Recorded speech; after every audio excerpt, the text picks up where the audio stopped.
Paul Donovan had spent the last 2 years buried under an identity that wasn't his own. The job demanded it. He had infiltrated one of the city's most dangerous syndicates, wearing a mask of cold indifference, violence, and deception. But the cracks were starting to show. His hands shook when he held a drink, and his temper flared at the smallest inconvenience. Sleep was a distant memory, replaced by nightmares and the gnawing paranoia that he was losing himself in the role. So, when his handler told him he'd be seeing a therapist, he laughed. "I don't need a damn shrink," he had scoffed. "She isn't a shrink, she's off the record. No paper trail, no risk." That's how he met Isabel.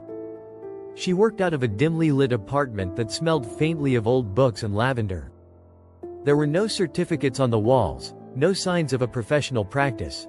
Just a woman in her early 30s with piercing blue eyes and an unsettling ability to read between his words. "You don't want to be here," she said during their first session, her voice as smooth as rain over cobblestone. "No," Paul admitted, arms crossed. But he kept coming back. Maybe it was the way she spoke, measured, calm, like she was peeling back the layers of his mind with careful precision. Maybe it was the way she listened, tilting her head slightly whenever he hesitated, waiting for him to fill the silence. Or maybe it was because, despite her insights, despite the way she unraveled his demons, she never once stepped outside of that apartment. It was Manu who had told him. "She's brilliant," Manu had said, sipping his coffee. "Fixes people. But she's never left that damn house." Can you imagine? Talking people through their lives while never living her own. Paul had been unable to get that thought out of his head.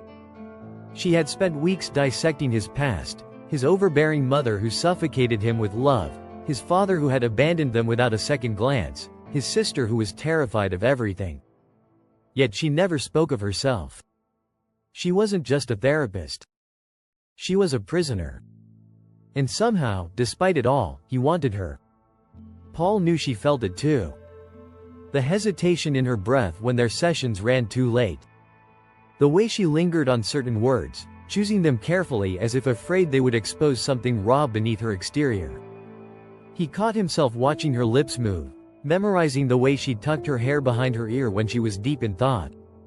He wanted to pull her out of that apartment, out of her mind, out of whatever fear kept her trapped. But he didn't. Because he knew the life he led would only put her in danger. When his undercover assignment finally ended, Paul sat across from her in what was supposed to be their final session. "I don't want this to be the last time," he confessed.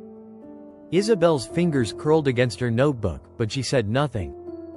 "I know you feel it too," he pressed, his voice lower now. She closed her eyes briefly, inhaled. When she spoke, her voice was steady, but Paul could hear the fracture beneath it. "Paul, come with me." She let out a small, bitter laugh. "You think it's that easy?" "No," he admitted. "But I'm willing to wait." She hesitated, then finally, hesitantly, nodded. The next morning, Paul woke up with a rare lightness in his chest. He was free. No more aliases, no more paranoia. He was going to see Isabel today, and this time, it wouldn't be as her patient. But the phone call shattered that moment. "She's dead," Manu's voice was clipped, detached.